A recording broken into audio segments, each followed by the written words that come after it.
It's 7 a.m. on the West Coast, 10 a.m. on the East Coast, 3 o'clock in the afternoon in London, and in Sydney, Australia, it's 12 midnight. In Malaysia, it's 1970. I'm Jay Sheldon, and I'm not wearing pants. Yeah. I am wearing a button-down shirt tonight. Imagine that. Look at that. A button-down shirt, not a t-shirt. What is the occasion? What special is happening? Nothing. I just decided to put on a button-down instead of my usual comfortable t-shirt wardrobe. So it's a Wednesday. Yeah, there is so much going on. It is unbelievable. There's so much happening today. And some of it happening like as we speak. We'll talk a little bit about that coming up. And we will start off the show, as we always do, by saying thank you to StreamBeats.com, Harris Heller, Alpha Gaming, and the gang over there on YouTube. They supply all the music. Right now we're using this EDM stuff, just to change things up a little bit. I usually use the rock anthems, but there's a whole variety of music there at StreamBeats.com. If you are a streamer, whatever the platform might be, I'm on 3 platforms and our podcasts. So it's free. It's copyright free, strike free, and free for you to use. So great deal there at StreamBeats.com. Thank you. They do not pay to be plugged on the show. God knows they don't need my help, but we do want to say thank you. It's Vesak Day, or Vesak, depending upon what part of the world you are. And it is a big day for Buddhists. It typically occurs around the celebration of Buddha's birthday, the full moon, which is also going on tonight here in Malaysia, although we can't see it. If you hear in the background, you may very well hear a couple of big booms of lightning, thunder, because we've had a big storm go through the area where I am, and it's been off and on all day, all afternoon. It was incredibly hot today, worse than usual. So actually, thank goodness for the storm and the rain, because it has cooled stuff off a lot. So yeah, Vesak Day. It's a national public holiday here in Malaysia. I don't know about other countries, but a big day for Buddhists that believe this is the day of the Buddha's enlightenment and birth, and I believe death also. It's in countries extremely celebrated in countries where, Buddhism is big, and Malaysia happens to be one of them. It's not the biggest religion, but probably maybe the second biggest, I think.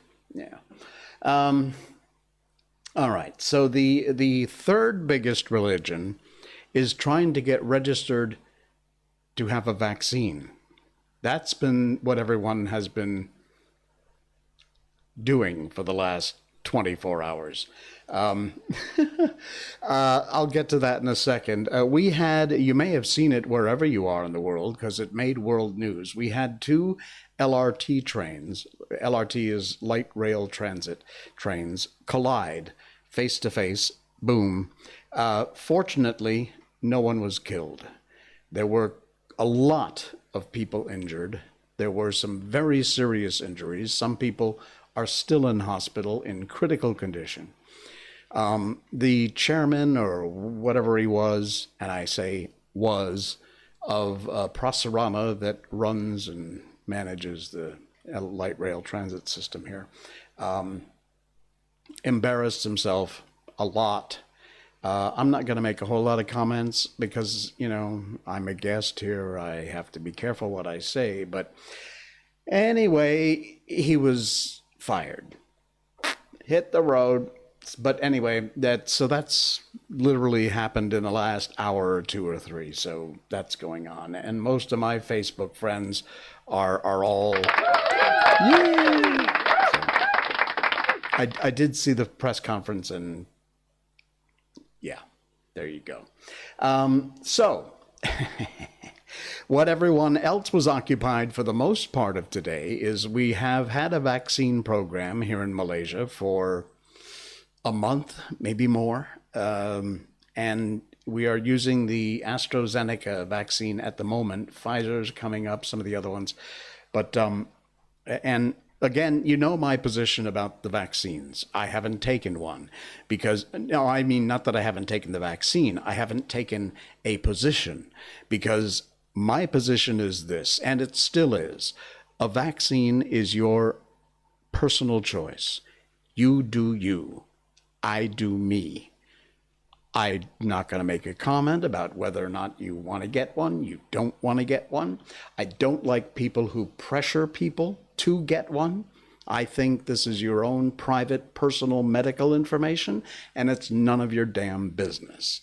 That's just where my head's at when it comes to this. So whether or not I'm going to get a vaccine, and when and if I do, you won't know, because that's my personal medical information, and it's none of your business. If that offends you, maybe this isn't the show for you. But that's where I stand. Having said that, it was very interesting today to watch people be frustrated. We have a strange online system on your handphone, and most people spent the day like a slapper at the casino on the games. This was what you did all day long. And in addition to that, there was this. Select all These CAPTCHA things drive me nuts. They are insane. If you're listening on the podcast, this is a visual, so bear with me. By the way, we'll talk about the podcasts in a minute. But for example, this is a perfect example. Select all the squares that contain stairs. Okay? So let me try and line this up so you can see a little better. Okay, now here's my question. You can see my mouse, right? Is this a stair? Is that a stair? I mean, technically, I suppose it is. But what does the CAPTCHA think? Now this one, obviously this one, that one, that one, that one, that one. But what about this one? There's a little tiny piece right there in the corner. Is it just the banister or is it the stair? And what about here, where you can kind of see a stair in through the banister? How technical are these CAPTCHAs? Like I said, you know, and it's like select every square that contains a bus. And then if you look carefully, way up in the corner of one picture, there's the ass end of a bus or something. Does that count? But I mean, this stair one is a perfect example of why these CAPTCHA things are so confusing. So we all had to answer the question, first of all, pick the one, whether it's traffic lights or stairs or buses or bicycles, whatever. And then, of course, you had to confirm that you're not a robot.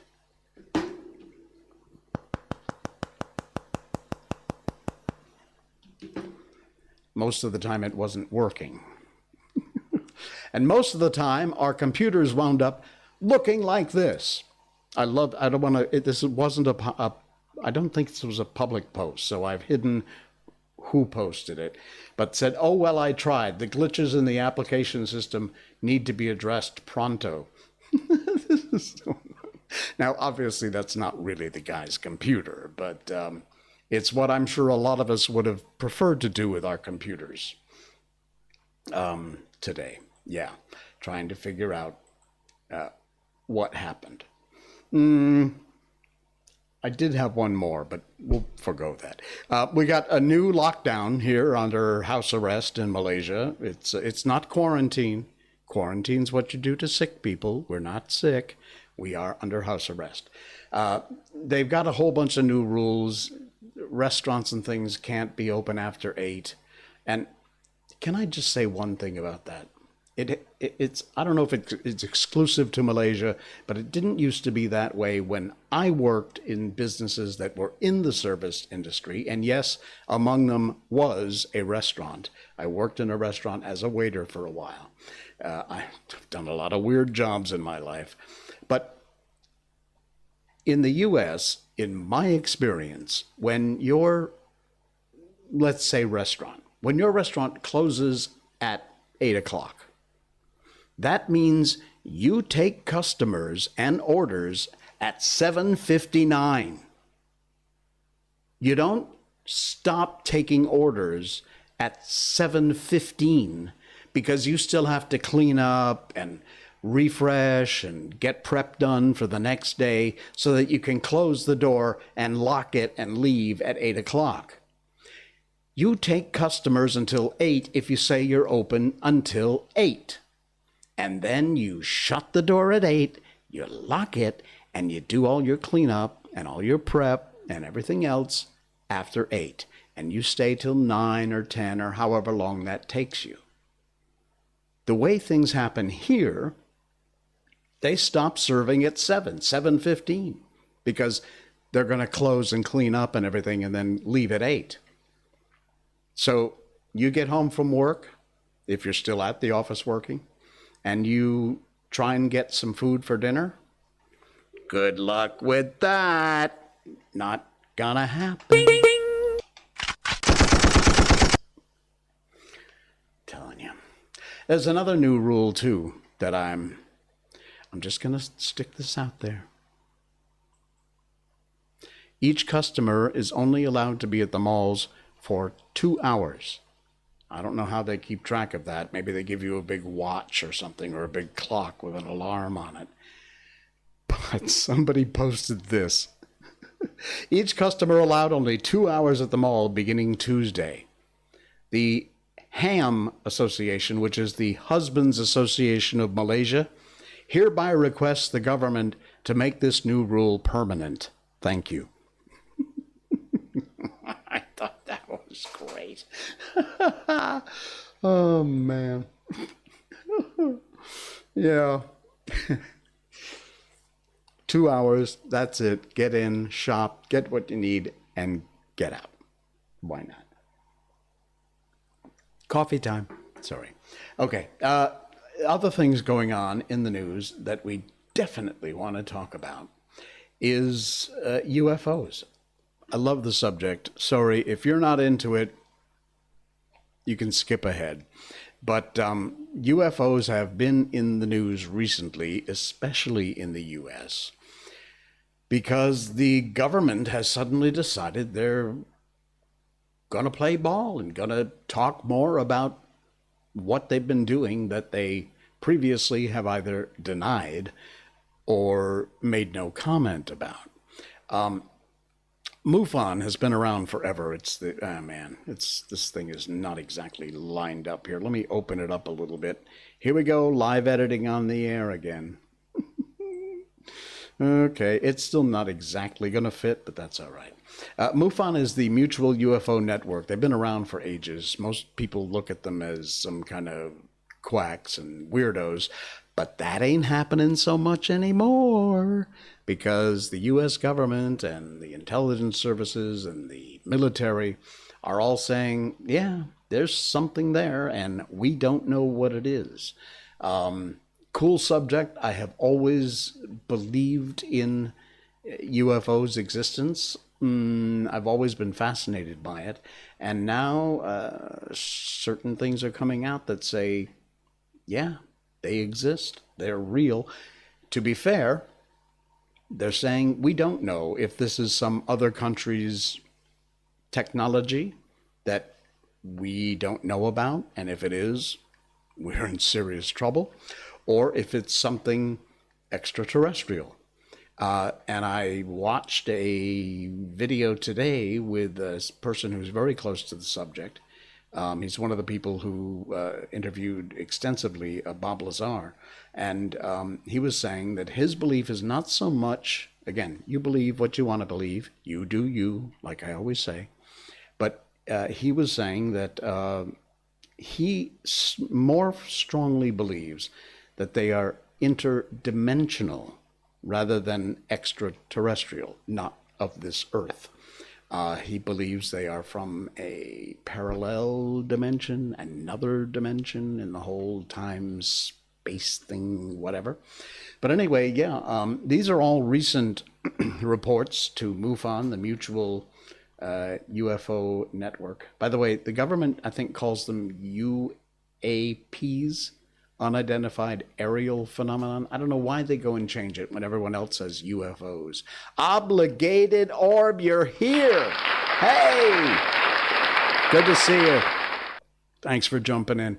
Yeah, aliens, real. Maybe, but the maybe's getting a lot stronger. These are some, this was from February 16th of this year. Delta-shaped objects silhouetted by the moon. I'm just going to run through these quickly. Boomerang. This is not an actual photograph, but this was February 11th over Long Beach in California.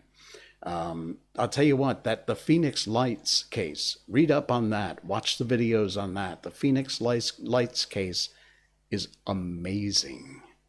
You're welcome. The studio audience loves it when you guys join us, so they always give you a round of applause for that. What else have we got going on here? Okay, multicolored sound and light show over Ohio. This also second, let's see, February 8th, again, this year. This looks a lot like this one, except it's obviously a rather fuzzy photograph. Again, not the actual photograph. This is a drawing that was taken from the internet. And this black chevron sighted over Tennessee in January.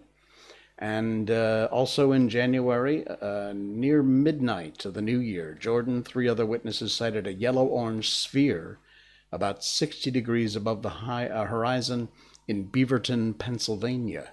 Beaverton located in their Appalachian Mountains there in Pennsylvania. And the sighting lasted about 2 minutes. The object blinked, pulsated, and glowed, and there were no sounds. Very cool. Oh, look at this one. Mystery rocket launch over West Virginia. Webster Springs, West Virginia, about 15 miles southwest of Sutton Lake, rural town. And this odd-looking thing was sighted. So, yeah, the reports continue and are now somewhat being confirmed by the U.S. government. At least they're acknowledging that, yes, indeed, something's out there. It exists. What would I do during an alien invasion? Well, first of all, I'm not so sure there'd be an invasion like, what was was it Will Smith? What was the movie where they came in and they attacked and they blew up the White House and all that? Independence Day. I'm not so sure if indeed these UFOs are from another galaxy or another dimension. I'm not so sure we ought to be painting them as the enemy.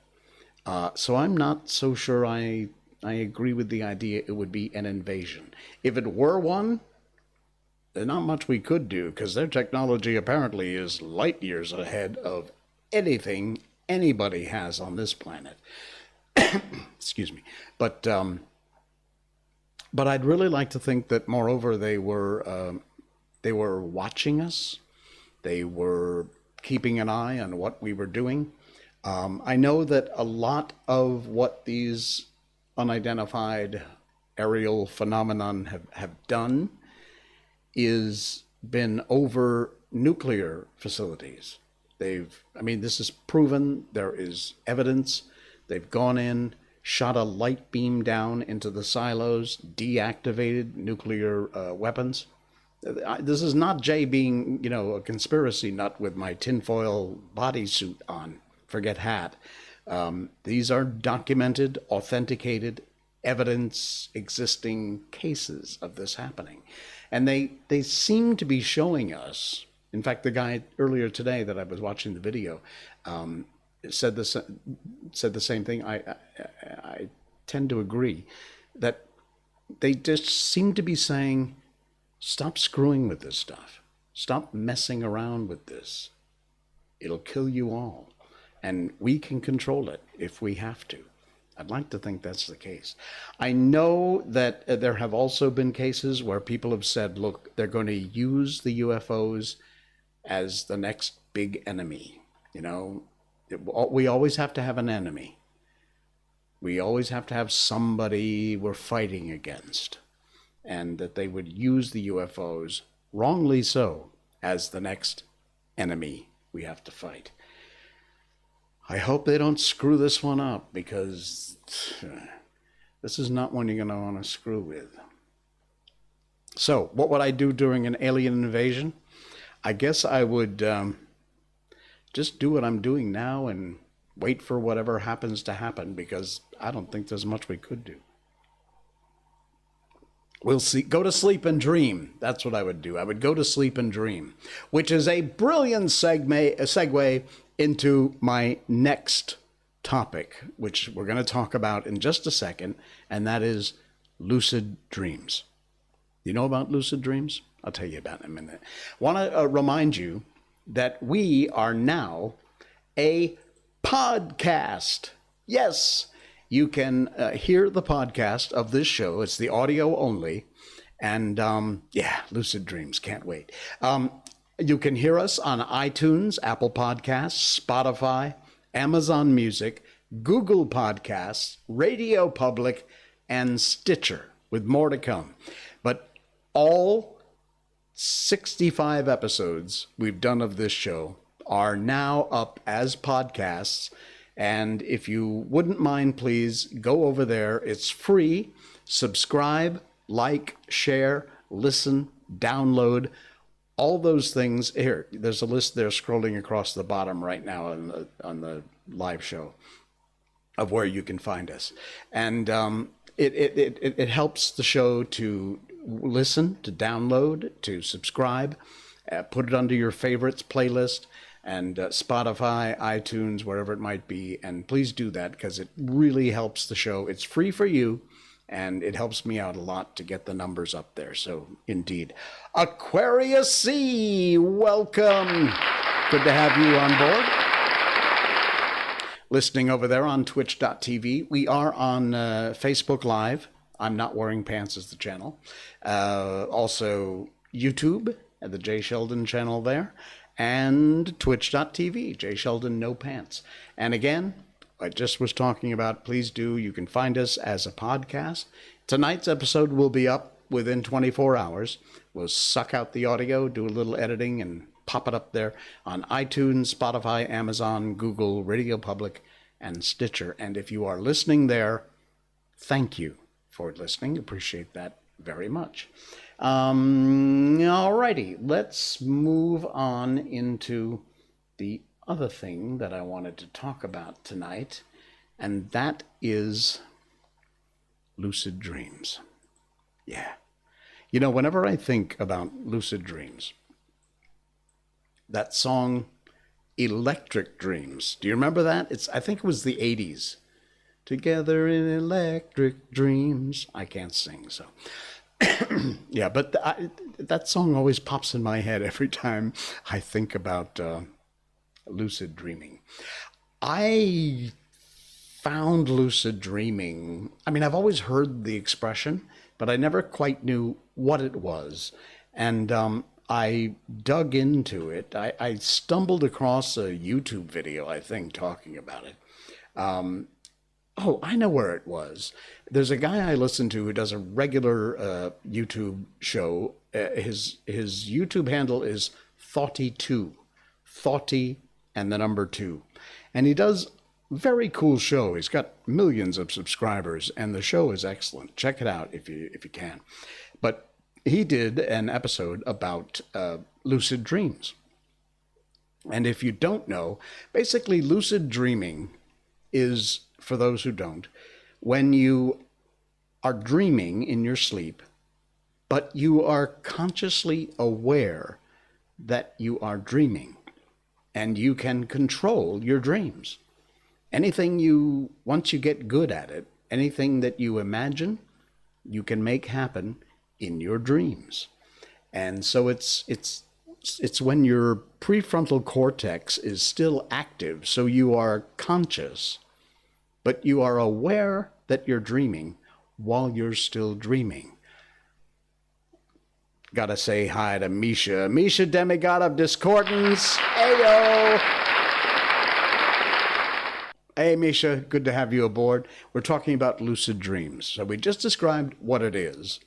And apparently everyone can do it. Now, not absolutely everyone can do lucid dreaming, but a very high percentage of people are able to if you try. And it's not something you can just do. You have to kind of prepare yourself to do it. There's a few tricks. I'm going to tell you about that coming up. But there are ways that you can make yourself better at having lucid dreams, meaning that you are aware that you're dreaming, and you are able, if you really get really good at it, you're able to control what happens in your dream. So a lot of people will do, when they go into the lucid dream state, they'll, fly. Obviously, there's the whole sex thing that people, whatever. We don't want to hear those details. But you have control over everything. You want to do something big, you can, but you really got to be good at it. You can move buildings, move mountains, make skies change, ride roller coasters up into space. I mean, all kinds of whatever you can do. But you have to kind of develop the ability. And again, not everyone has the ability to develop the ability. Bear with me. You know what I'm saying? Not everyone will, but a very high percentage. Something like, I read somewhere, 45 to 100% of people have some level of an ability to have lucid dreams. And so how do you do it? I mean, wouldn't you love to be able to be conscious and dreaming still in your sleep, but able to be aware that you are dreaming and be able to control that? Trust me, I have mildly developed the ability. I've only just started in the last month or so, but I have had lucid dreams, and it is amazing. It truly works. It's not dangerous. There are a few don't do's. We'll talk about those probably on another show, maybe next time. But there are a few things you should be aware of if you're going to try lucid dreaming. Not that they will harm you in any way, but they're just some general no-nos that you shouldn't do. I mean, I'll just give you one, for example. Unless you're really prepared for it, they say you should not look in a mirror in your dream unless you're prepared for what you may see, because what you may see may frighten you. I know, weird, huh? So one of the best ways to begin to develop the ability to have a lucid dream time. Why? Locus Pocus. Hey, welcome, Locus. All right. Why? No, you mean why don't look in the mirror, or why would you want a lucid dream? Trust me, if you can get this ability going, then you will know why, because it is absolutely fascinating and amazing to do it if you can. Why not look in the mirror? Because in your dream, your brain is pulling memories that you have out of your subconscious. That's what dreaming is. It's your brain reorganizing at night when you go into REM sleep. And you can tell I've studied this a lot. But so you don't exactly know what, in some cases, your subconscious is going to pull out of its memory. So when you look in that mirror, what you see reflected back may not simply be you. It may be something else or some other version of you in your subconscious memory that it's created. It's just something that they say, unless you are really prepared for it, you shouldn't look in mirrors in your dreams. Now, I don't know, when I get to that point of being really good at controlling it, maybe I'll try and I'll let you know what. But anyway, let's get back to how to do it, because I know people are interested in how to develop the ability. You should keep a dream journal. Now, to do this, when you wake up, when you first wake up in the morning, you know how you just open your eyes and you remember a bit of what you dreamt about the night before. But here's the weird stats. These are scientific.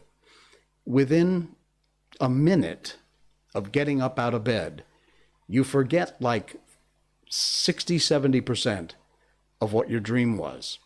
Within 5 minutes, 5 or 10 minutes after you've woken up and gotten out of bed, you've forgotten, in many cases, 100% of what you dreamed of. So by an hour later, you'll have no memory of any of your dreams at all. It's just the way your brain organizes things and puts priority on what you remember.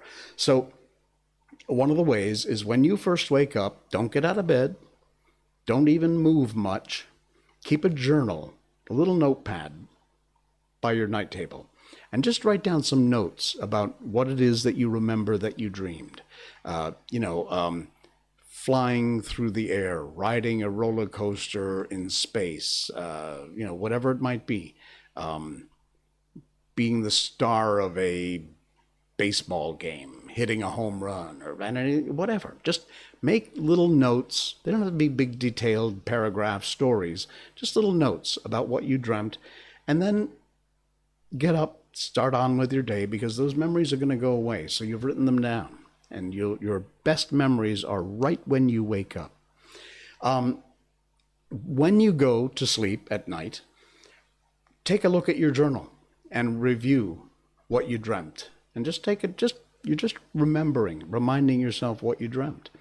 When you go into REM sleep is mostly when you dream. REM is rapid eye movement. This is where, while you sleep, your eyes are back and forth like this, the rapid eye movement. And you have about 4 or 5 REM cycles every night. The first one's very short. It just lasts about 90, let's see. The first one lasts about 10 minutes. So not very long. But then you go out of REM sleep into regular sleep, and then you have up to 4 or 5 REM cycles. The longest one, which can be about an hour, happens about 6 hours into your total night's sleep. So let's say you go to bed at midnight. Within 1:30, you're into the first part of REM sleep. It just lasts about 10 minutes. By 6 a.m., you have a final REM cycle, which lasts for about an hour. And that's the one that you can really have some fun with if you're doing this lucid dreaming. Here's one way to encourage yourself to lucid dream. Set an alarm for, say, 6 o'clock. When the alarm goes off, shut off the alarm, stay awake as best you can. Don't move, just, a little bit, shut the alarm off, lay in bed, be aware of your surroundings, but you're still laying in bed, and then try this. This is a little weird, but you have to try it. It works. It works for me. Laying your hand flat on a surface, like the mattress, something like that, and just tap your 2 fingers. Let's say your 2 fingers here, doing the peace sign. Okay? Just tap your 2 fingers like you're playing a piano. I know, bear with me, it's weird, but trust me, it works. It's so cool. You tap your two fingers like that. I can't do this without moving all my fingers. What the hell? And I'm a piano player. Okay? So, and then slowly just let yourself drift off to sleep while you tap these two fingers. And you're slowly letting yourself go back to sleep. And you're feeling the fingers tapping. And you'll go back into that dream state, but your fingers are moving, and you're aware of that. And whatever happens in your precortex, whatever, it actually will encourage your conscious mind to stay awake while the rest of your mind and body goes back to sleep. And you go into a lucid dreaming state. Doesn't work all the time, no promises, but I've found that it has worked more than once. It's very cool when it happens, and you can actually, you realize that you are dreaming, but you're aware that you're dreaming. It's the coolest thing. Freaky, I know. Not harmful, really, in any way. And we'll talk more about this in our next show, because there's a few do's and don'ts that you should, it's not gonna, you're not going to get hurt.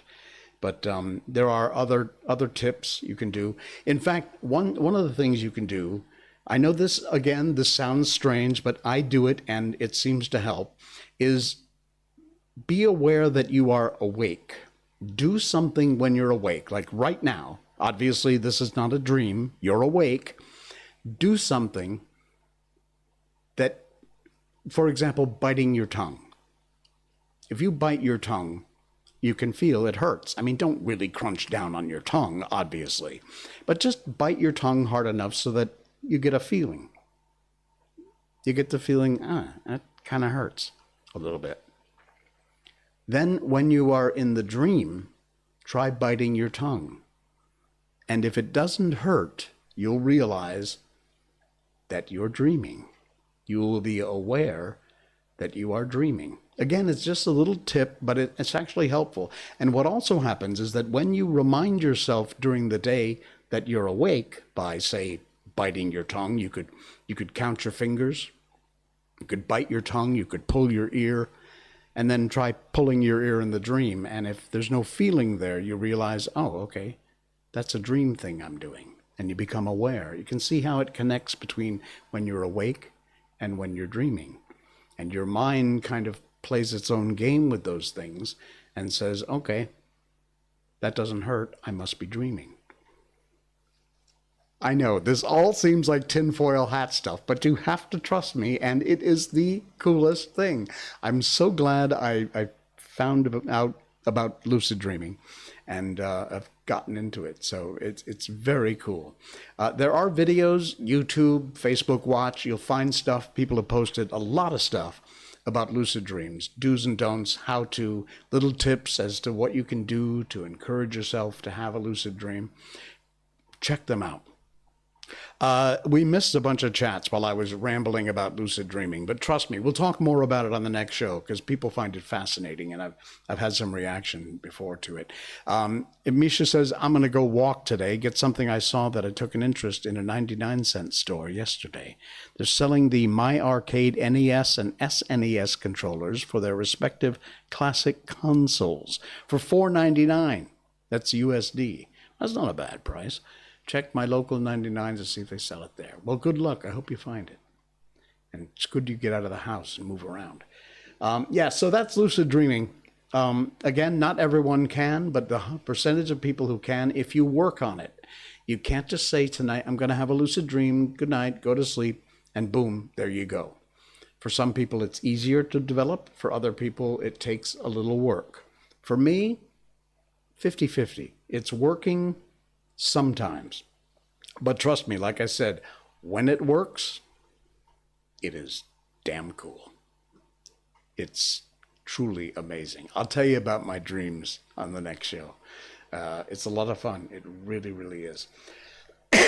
All right, before we get into Peter Pan tonight, because we're almost done with Peter Pan. We'll be moving on to the Little Prince coming up. We'll have that. By the way, if you want to react to anything that we do, You can do that by either putting it in the chat. I'll see that. We'll share it with the audience if they don't see it themselves. Also, you can email. There it goes. What good timing. nopants@jsheldon.com. I read all your emails. I do get your emails. I reply. Comment about stuff we talk about your experiences. You want to add something to the show. You want to not talk. You just say, hey, you shouldn't be talking about that, or talk more about this. I get your comments. I read them all, and I always reply you. Thank you so much for everybody who has nopants@jsheldon.com. And you can also pick up merchandise. Yes, on twitch.tv in the About section, you click over there and you see it's J. Sheldon No Pants, and you'll find all kinds of merchandise you can buy to help support the show. All right. Okay, this really applies to what's going on in Malaysia today. I got to share this one thing with you. Socrates said, we always end with a smart-ass sort of thing. Smart people learn from everything and everyone. Average people learn from their experiences. Stupid people already have all the answers. Boy, I tell you, that old Socrates, he was a thinker. Smart people learn from everything and everyone. So keep that in mind. Average people learn from their experiences, and stupid people already have all the answers. There you go. Oh, my. All right, folks, it is time, hurrah, to jump into this. Peter Pan. We read books on this show. I know, weird, huh? But that's one of the things that we do, and people seem to enjoy it. I get a lot of reactions from that. We have done The Wonderful Wizard of Oz. We have done The Velveteen Rabbit and Alice in Wonderland. And we are almost at the end of Peter Pan. So, yeah. Hook has attacked. The pirates have attacked. They've taken all the lost boys. And it's Wendy who is in serious trouble now. And when we left last, it was time to rescue Wendy. So we will continue on here. We first want to thank the Gutenberg Project. Gutenberg.org is where you will find all of these public domain books. All the classics are there. It's an amazing collection.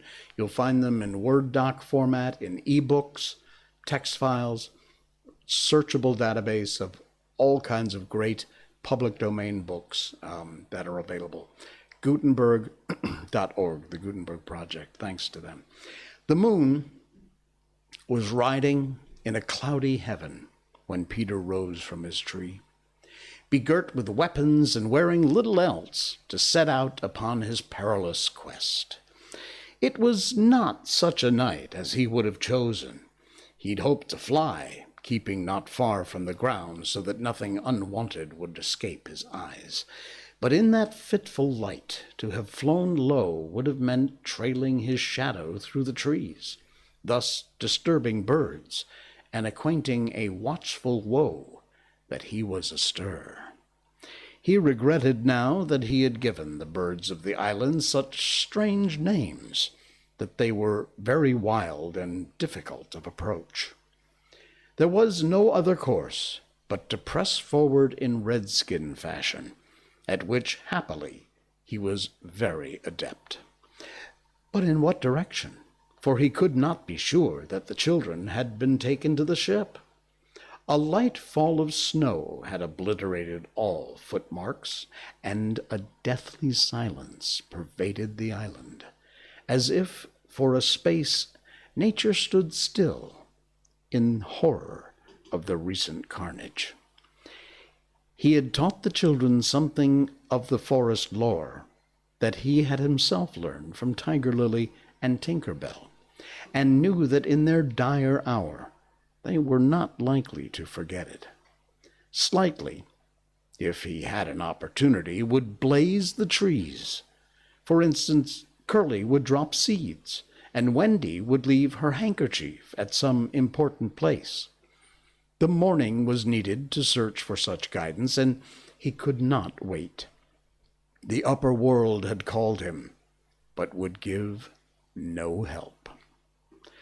The crocodile passed him, but not another living thing, not a sound, not a movement. And yet he knew well that sudden death might be at the next tree or stalking him from behind. He swore this terrible oath: "Hook or me this time." Now he crawled forward like a snake, and again erect he darted across a space on which the moonlight played, one finger on his lips and his dagger at the ready. He was frightfully happy. Chapter 14. The Pirate Ship. One green light squinting over Kidd's Creek, which is near the mouth of the Pirate River, marked where the brig, the Jolly Roger, lay low in the water. A rakish-looking craft, foul to the hull, every beam in her detestable. Like ground strewn with mangled feathers, she was the cannibal of the sea, and scarce needed that watchful eye, for she floated immune in the horror of her name. She was wrapped in the blanket of night, through which no sound from her could have reached the shore.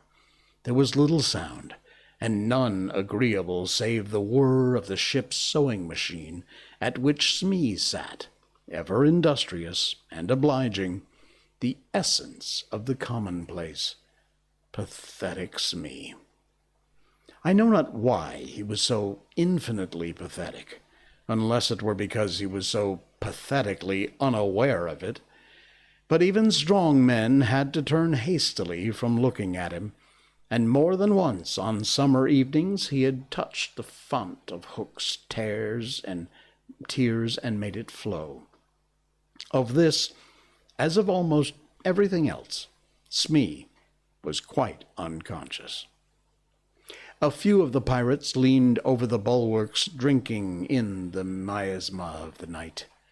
Others sprawled by barrels over games of dice and cards, and the exhausted four who had carried the little house lay prone on the deck, where even in their sleep they rolled skillfully to this side or that of Hook's reach, lest he should claw them mechanically in passing.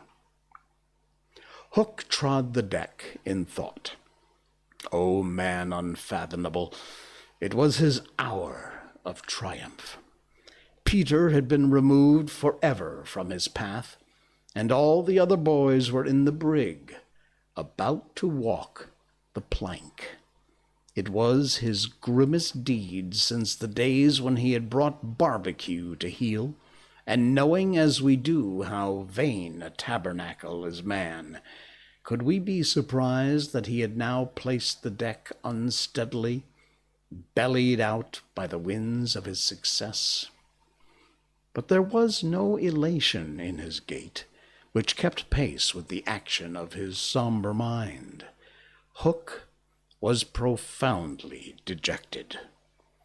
He was often thus while communing with himself on board ship in the quietude of the night. It was because he was so terribly alone. This inscrutable man never felt more alone than when surrounded by his dogs. They were socially inferior to him. Hook was not his true name. To reveal who he really was would, even at this date, set the country in a blaze. But as those who read between the lines must have already guessed, he had been at a famous public school, and its traditions still clung to him like garments, with which indeed they are largely concerned. Thus it was offensive to him, even now, to board a ship in the same dress in which he grappled her, and he still adhered to his walk to the school's distinguished slouch. But above all he retained the passion for good form. Good form! However much he may have denigrated, he knew that this is all that really matters. From far within him, he heard a creaking as of rusty portals, and through them came a stern tap, tap, tap, like hammering in the night, when one cannot sleep. "Have you been in good form today?" was their eternal question. "Fame! Fame, that glittering bauble, it is mine!" he cried. "It is quite good form to be distinguished at anything," the tap, tap from his school replied. "I am the only man whom Barbecue feared," he urged, "and Flint feared Barbecue."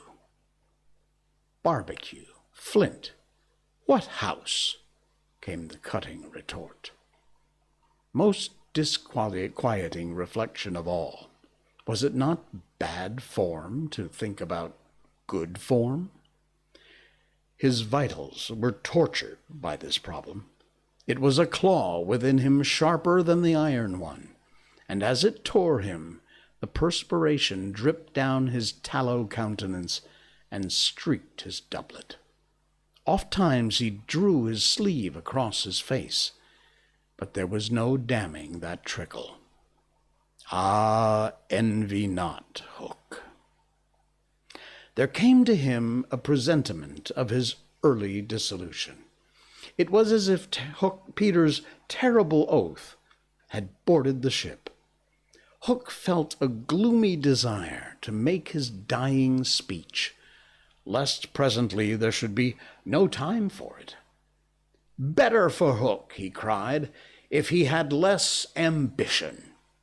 It was in his darkest hours only that he referred to himself in the third person. No little children to love me.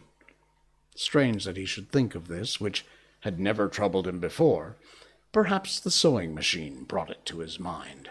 For long he muttered to himself, staring at Smee, who was hemming placidly, under the conviction that all children feared him. Feared him. Feared Smee. There was not a child on board that brig that night who did not already love him. He had said horrid things to them and hit them with the palm of his hand because he could not hit with his fist. But they had only clung to him the more.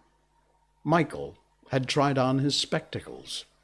To tell poor Smee that they thought him lovable, Hook itched to do it, but it seemed too brutal. Instead, he revolved this mystery in his mind. Why do they find Smee lovable? He pursued the problem like the sleuth-hound that he was. If Smee was lovable, what was it that made him so? A terrible answer suddenly presented itself. Good form? Had the boatswain's good form without knowing it, which is the best form of all? He remembered that you have to prove you don't know you have it before you are eligible for pop. With a cry of rage, he raised his iron hand over Smee's head, but he did not tear. What arrested him was this reflection. To claw a man because he is good form, what would that be? Bad form. Now, the unhappy Hook was as impotent as he was damp, and he fell forward like a cut flower. His dogs, thinking him out of the way for a time, discipline instantly relaxed, and they broke into a bacchanalian dance which brought him to his feet at once, all traces of human weakness gone, as if a bucket of water had passed over him. "Quiet, you scugs," he cried, "or I'll cast anchor in you." And at once the din was hushed. "Are all the children chained, so they cannot fly away?" "Aye, aye." "Then hoist them up." The wretched prisoners were dragged from the hold, all except Wendy. and ranged in line in front of him.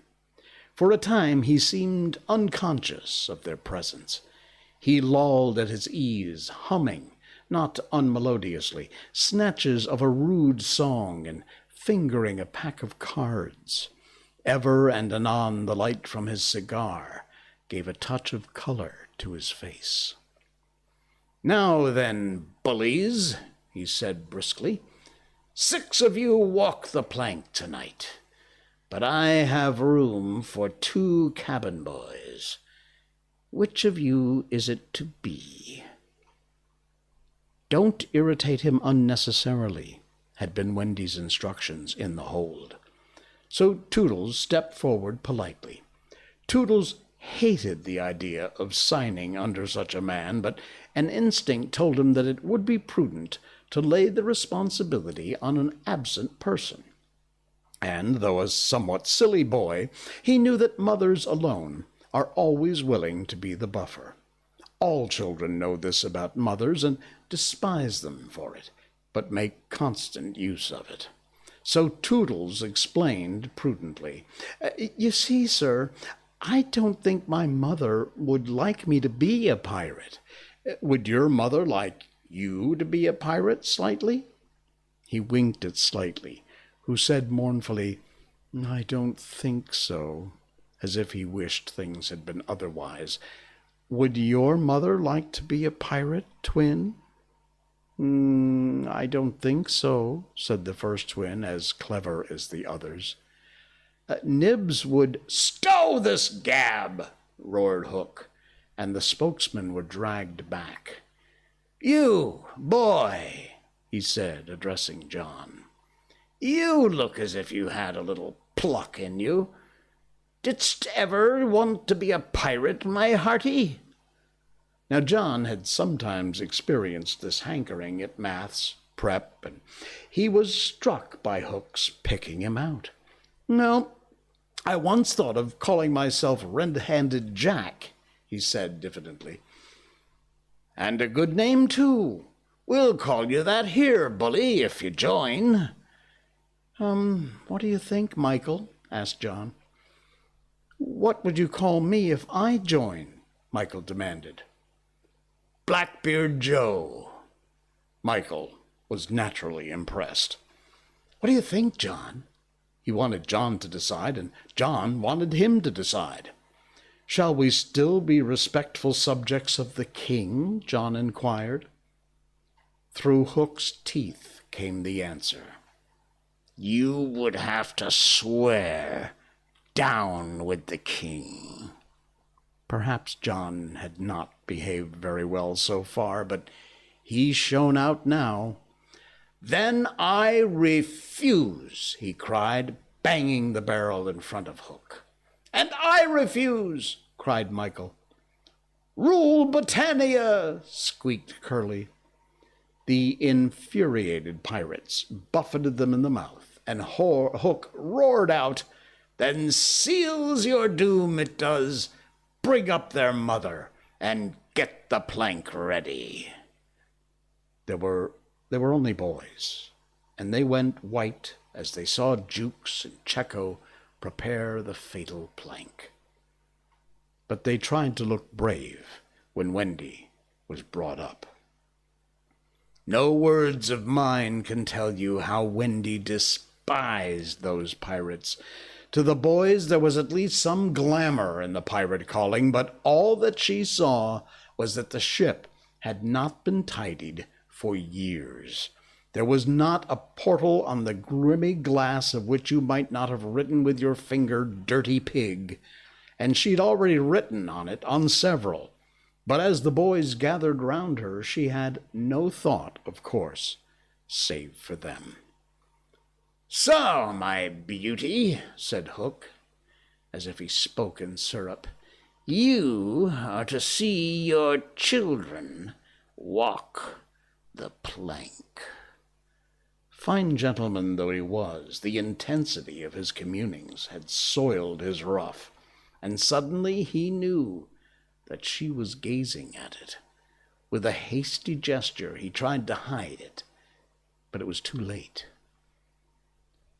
Are they to die? Asked Wendy with a look of such frightful contempt that he nearly fainted. They are, he snarled. Silence all, he called gloatingly, for a mother's last words to her children. At this moment, Wendy was grand. These are my last words, dear boys, she said firmly. I feel that I have a message to you from your real mothers, and it is this.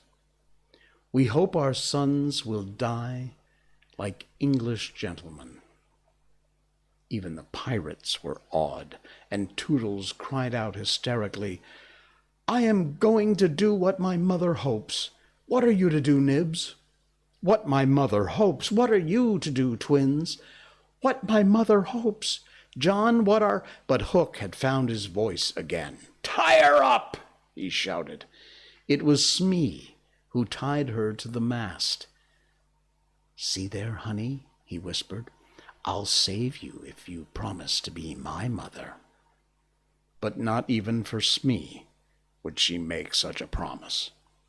I would almost rather have no children at all, she said disdainfully. It is sad to know that not a boy was looking at her as Smee tied her to the mast.